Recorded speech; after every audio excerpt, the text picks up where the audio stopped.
Tyson Carter wiped his hands on a rag, standing back to admire the freshly installed gate that now barred entry to the long gravel driveway leading deep into his family's property.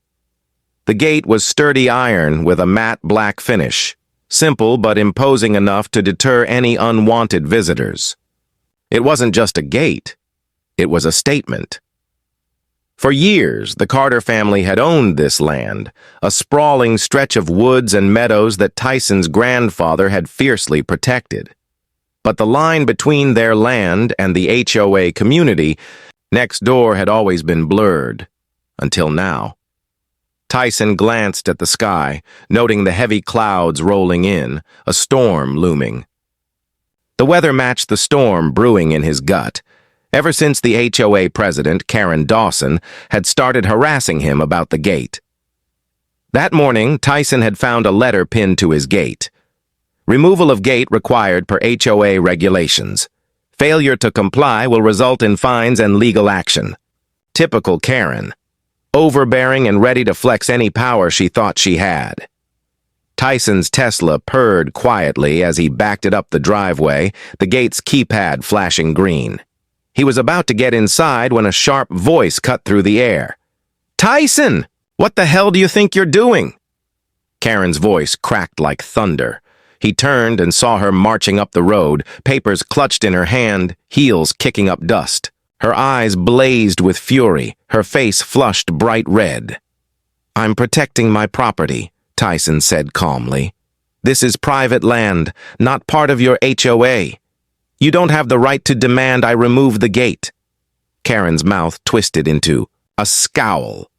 "The HOA rules say you can't block community roads. That gate has to remain open during community hours. You're disrupting everyone's access." "Access to what?" Tyson asked, stepping forward. "The road you think you control doesn't even cross my property. I've checked county records. This is private land. Land I own." Karen waved the letter aggressively. "You're ignoring the rules, and that means you'll face consequences."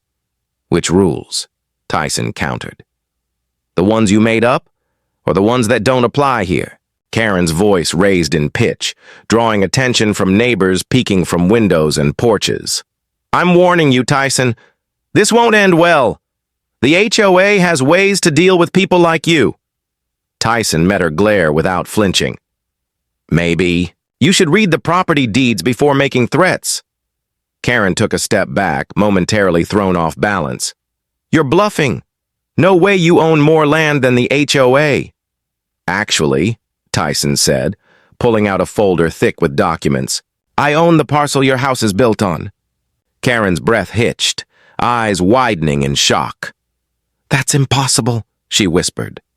Tyson handed her a copy of the title deed, showing the boundaries clearly marked. The exact plot where her house stood was part of Tyson's family property, not the HOA's. Karen's face paled as the reality sank in. A silence fell over the street, neighbors holding their breath, stunned by the revelation. Karen stormed off, muttering threats about lawsuits and getting the truth out. Tyson watched, her retreat heart-pounding. This wasn't just about a gate anymore.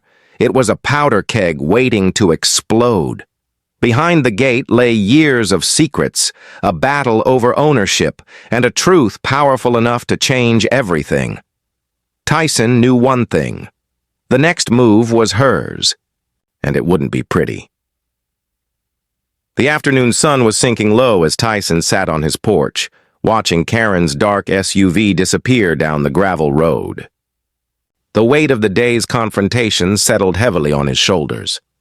He had expected Karen to throw a tantrum, but the shock in her eyes when she saw the deed to her own land was something else entirely.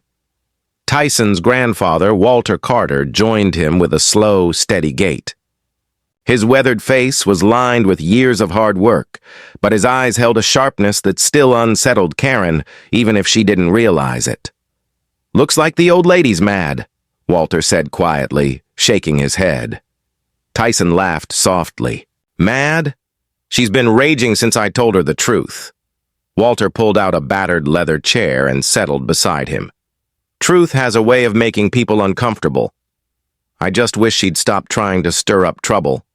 Tyson said. I don't want a war. Walter sighed deeply. Sometimes, son, it's a war you didn't ask for, but it's one you have to fight. Over the next few days, the neighborhood buzzed with whispers.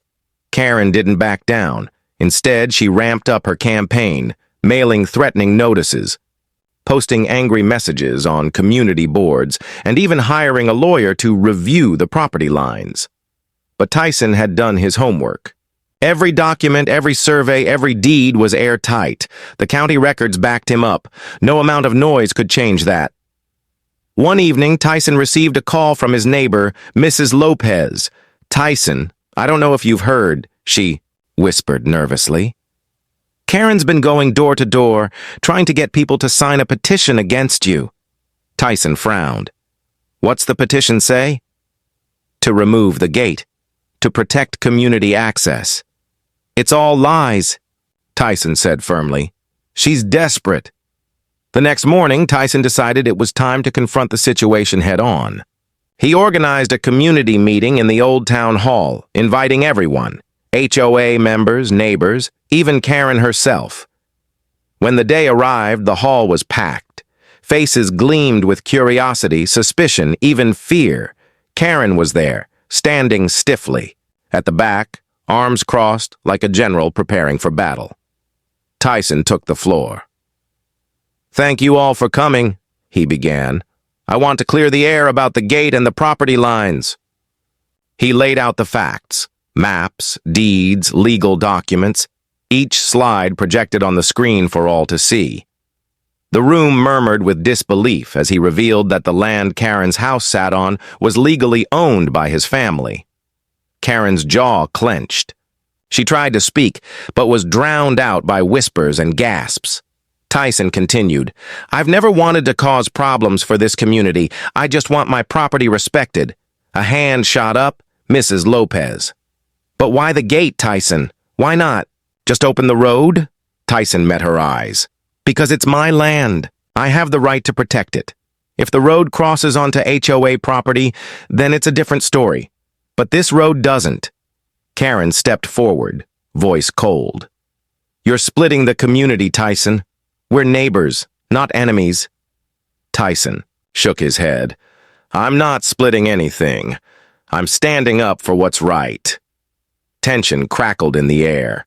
Suddenly, the doors burst open. A man in a suit strode in, flashing a badge. I'm Detective Martinez with the county sheriff's office. The room fell silent. Martinez held up a folder.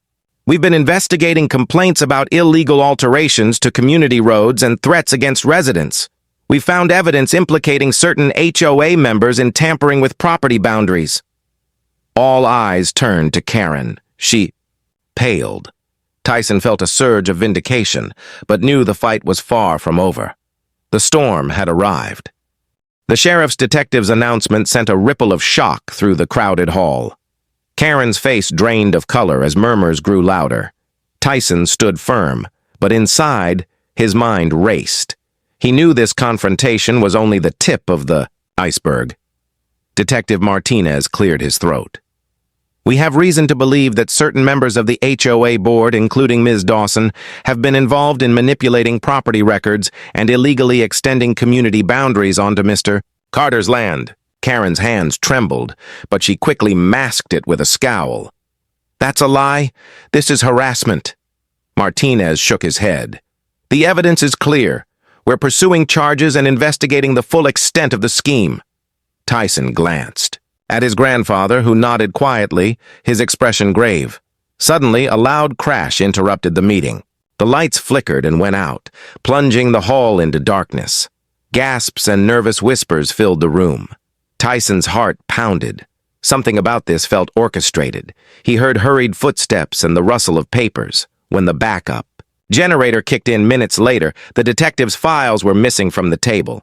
Karen's eyes darted around, a thin smile creeping onto her lips. This isn't over, she hissed before storming out. Tyson's mind reeled. Someone had sabotaged the meeting, but who? Back at his property, Tyson and Walter pored over old maps and records, searching for clues. They discovered something startling.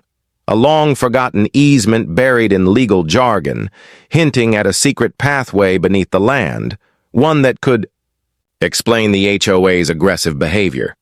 Tyson realized the gate was not just a barrier. It was a shield protecting a deeper secret. Determined to uncover the truth, Tyson decided to explore the land thoroughly.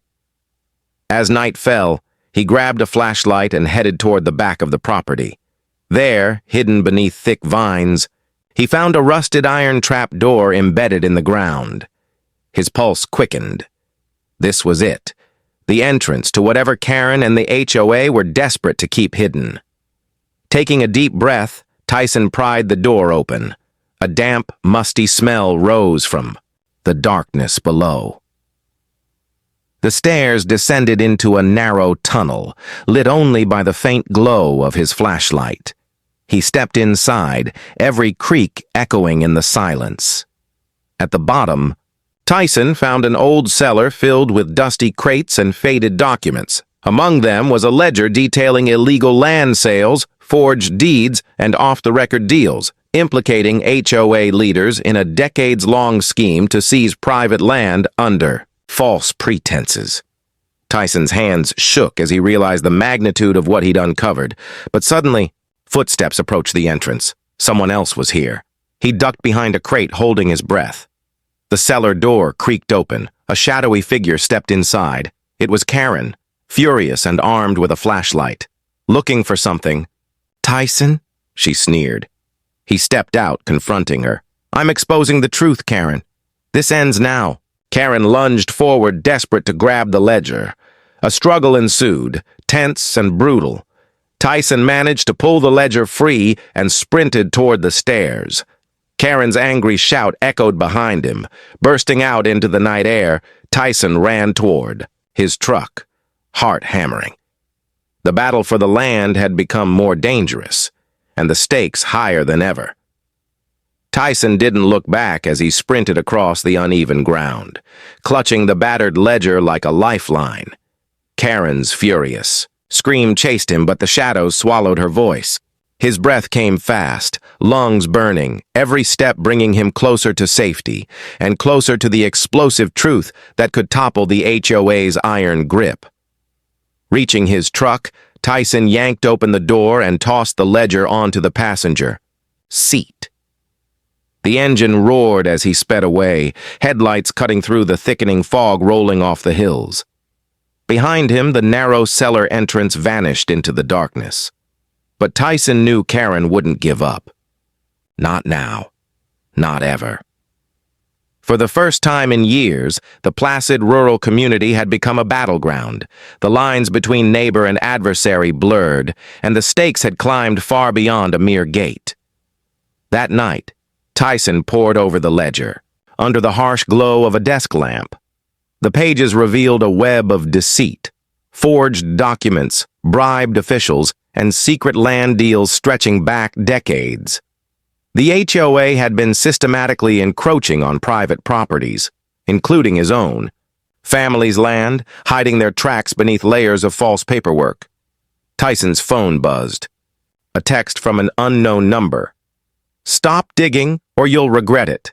His fingers trembled as he replied, "I'm not afraid of threats." The answer came instantly. "You don't know what you're dealing with." A chill ran down his spine. The next morning, Tyson woke to find his gate vandalized, slashed tires on his Tesla, spray paint scrawled across the metal. "Leave now." But Tyson's resolve only hardened. He contacted the county sheriff, who promised protection and launched a formal investigation. Neighbors began whispering about the escalating feud, some fearing retaliation, others secretly cheering Tyson on. Karen, however, played her cards carefully. She hosted community meetings, spreading misinformation and painting Tyson as the troublemaker, an outsider threatening their peaceful way of life. But behind her polished facade, Tyson knew she was desperate. One evening, Walter called him with urgent news. "Tyson, "Come quick! There's someone here!" Tyson arrived at the farmhouse to find a stranger waiting, a tall man with sharp eyes and a quiet confidence. "I'm Agent Morgan, with the state attorney's office," the man introduced himself. "We've been monitoring the HOA's activities for months," Morgan explained. "Your evidence is the key to breaking the case wide open." Tyson felt a flicker of hope. Finally, the fight wasn't his alone. Together, they planned their next move: expose the HOA's fraud, reclaim the stolen land, and protect the community from further corruption. But Karen wasn't finished. Late that night, as Tyson and Walter slept, an explosion shattered the silence. A fireball engulfed the barn adjacent to the house. Tyson raced outside, heart pounding, flames licking the sky. Someone wanted him gone, permanently. As the fire department battled the blaze, Tyson realized the true cost of standing up to Karen and the HOA. This was no longer a property dispute. It was a war, and Tyson would have to fight with everything he had. The acrid smell of smoke stung Tyson's nostrils as he stood outside, watching the flames consume the barn. His heart pounded like a drum, the night sky illuminated by angry orange bursts. The fire crackled and roared, swallowing years of equipment, memories, and hard work in minutes. Walter stood beside him, silent but eyes burning with a quiet rage. Tyson's mind raced. This wasn't an accident. It was a message. He turned to the arriving firefighters, but no one could stop the inferno. His Tesla sat safe behind the house, but everything else was gone. In the days that followed, the community was split between sympathy and suspicion. Some believed Tyson was a victim of an HOA vendetta. Others whispered that the fire might be a result of careless negligence. Meanwhile, Karen maintained her public innocence, staging outrage over suspicious behavior on Tyson's part. But behind closed doors, Tyson's discovery of the ledger had unleashed a fury that terrified her. Tyson met with Agent Morgan again, the state attorney's representative who was growing increasingly invested in the case. "We have enough evidence to start subpoenas and freeze assets of the HOA board," Morgan said. "But we need public support. People willing to speak out against Karen and her cohorts." Tyson knew this was the moment to turn the tide. He organized a community gathering, inviting everyone affected by the HOA's hidden schemes. Flyers went up, social media buzzed, and news crews showed interest. The day of the meeting, the old town hall overflowed with residents, faces anxious but hopeful. Tyson took the stage, armed with the ledger and new testimonies from neighbors who had been too scared to speak before. One by one, people shared stories of harassment, unfair fines, and threats tied to Karen's reign. Karen was there too, seated in the back, her expression unreadable. She seemed smaller somehow, isolated. As the meeting progressed, Tyson revealed a startling new detail. The county was now reviewing the entire HOA's property claims after an anonymous tip, a tip he suspected had come from within. Whispers spread. The community realized this was no longer just a fight over land. It was about justice, truth, and reclaiming control from corrupt leadership. Suddenly, a hand shot up in the crowd. It was Mrs. Lopez, the neighbor who had once warned Tyson about Karen's petition. "I want to speak," she said, voice steady. "I've lived here for over 20 years. I never knew how deep this went until now, but I'm ready to stand with Tyson." Her courage inspired others. More voices rose, breaking years of silence and fear. But Karen wasn't finished. That night, Tyson found a note slipped under his door. "Stop digging or lose everything." No signature. Tyson's resolve only grew stronger. He knew the road. Ahead would be dangerous and uncertain. But with the truth on his side and a growing community behind him, Tyson was ready to fight for his family's land, and for the future of everyone who called this place home. The threatening note was a stark reminder Tyson's fight was far from over. As he read the chilling words under the dim glow of his porch light, a cold shiver ran down his spine. Someone was watching, waiting, ready to strike again. But Tyson wasn't the kind to back down. He and Walter tightened security around the property. Cameras were installed, lights set on motion sensors, and trusted neighbors volunteered to keep watch. The community was beginning to rally, but fear still hung heavy in the air. One evening, Tyson sat reviewing the ledger again, when a sudden noise broke the silence, the sharp crack of breaking glass. Heart pounding, he grabbed a flashlight and stepped outside. The beam landed on the shattered window of his workshop. Tools lay scattered, a clear message: Tyson was vulnerable. As he surveyed the damage, footsteps approached from the dark. "Who's there?" Tyson demanded. A figure stepped forward, a young woman, face flushed with worry. "I'm Emily from down the road," she said breathlessly. "I've been meaning to talk to you." Tyson lowered his flashlight slightly but remained wary. "I have information," she continued, "about Karen and the HOA. Emily explained she'd been working as a secretary for the HOA board, secretly gathering documents and emails that confirmed the extent of the corruption. "I didn't know what to do at first," she admitted, "but when I saw what happened to you, I knew I had to help." Tyson's eyes narrowed. "This could change everything. Can you trust me?" Emily nodded. "I've already emailed copies of the files to a secure account. If something happens, to me, you'll still have proof." That night, Tyson and Walter reviewed the new evidence. The emails revealed plans to intimidate homeowners, falsify inspection reports, and coordinate with local officials to cover their tracks. The scope was staggering. But as they digested the revelations, Tyson's phone buzzed again. Another anonymous message.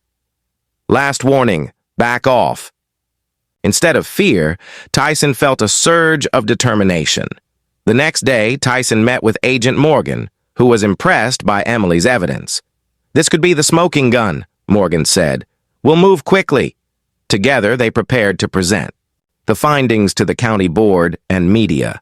But Karen had one last card to play. The day before the big reveal, Tyson's Tesla was found vandalized again, this time with deep scratches spelling out "traitor." The police increased patrols, but the tension was palpable. At the community meeting, Tyson stood before the crowd, the ledger and new evidence in hand. The room was packed, buzzing with anticipation. As he began to speak, the power suddenly cut out, plunging everyone into darkness. Gasps filled the air. A loud crash came from the back. When emergency lights flickered on, Karen was gone. Chaos erupted. Tyson knew the battle had reached a critical point. Karen wasn't just fighting for land anymore. She was fighting for control, and the fight was far from over. The power outage sent the crowded community hall into chaos. Murmurs turned into shouts as people fumbled in the dark, their flashlights barely piercing the gloom. Tyson's heart hammered fiercely, not just from the sudden darkness, but from the realization that Karen had vanished. The crash at the back of the room had stopped abruptly, replaced by a heavy silence that felt charged with menace. Several residents rushed to the exits, seeking Karen, but she was nowhere to be found.